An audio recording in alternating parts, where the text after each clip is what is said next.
Welcome back, everybody. Today is Tuesday, April 14th, 2025.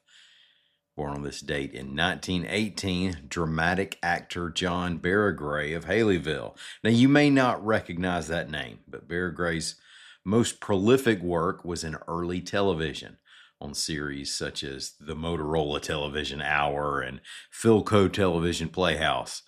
So much of it no longer exists and certainly didn't make its way to TV land. All right, today's tax day, so let's hop to it. Due by midnight, unless you're among the few given a natural disaster extension. It's also National Laundry Day, although whoever thought of making that an annual event must have had a heck of a closet. Let's talk about anti-DEI compliance, the passing of an impactful assistant college football coach, and more. I'm Mike Morgan, and we're down in Alabama.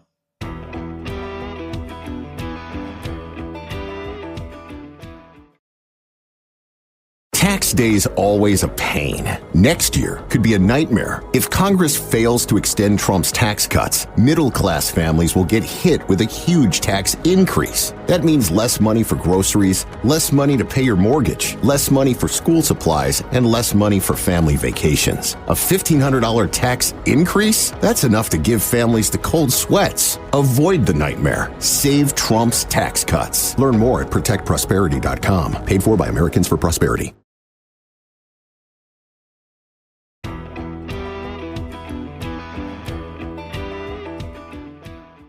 Alabama education officials say they'll comply with the Trump administration's request to prohibit diversity, equity, and inclusion programs in public schools, reports AL.com's Rebecca Griesbach.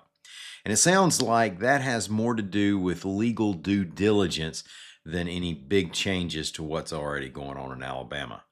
The Department of Education has asked states to sign assurances that they have ended any DEI practices such as race preferences.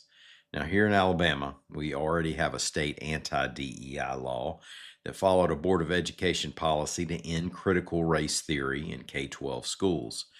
Currently, the deadline for compliance with the Trump letter is April 24th.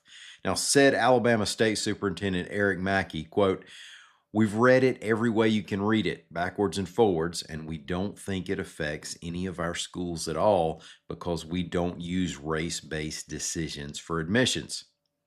Now, for anyone out there who may be concerned that there are lawyers in the state going hungry, Mackey added, "We want all of our legal team to agree. We want the Attorney General's legal team to agree and the governor's legal team to agree, and all of those lawyers are looking at all of those things." The superintendent did vow that the board will protect the civil rights of all Alabama school children. Northrop Grumman has opened a new Huntsville facility to build a key part of future air defense systems, reports AL.com's John R. Roby. The building is large, around 4 acres, and it'll be used to manufacture the Army's Integrated Battle Command System for the U.S. and its allies. Now, this next generation defense system is replacing current platforms, including the Patriot system. A college football coach who had an impact on some big moments in the state's football history has passed away, reports AL.com's Craig Stevenson. Brother Bill Oliver held assistant coaching jobs at Alabama and Auburn and was the head coach at Chattanooga for 4 seasons. He played for Bear Bryant at Alabama from 59 to 61, and how many coaches' resumes start with he played for Bear Bryant? His first college coaching job was as a defensive backs coach at Auburn under Shug Jordan. He later coached 2 stints at Alabama, for the Bear during the 70s, and for Gene Stallings from 1990 through 95. He was the defensive mind behind that incredible 1992 defense that helped win the Tide a national championship and stuffed Miami's high-flying offense in the Sugar Bowl.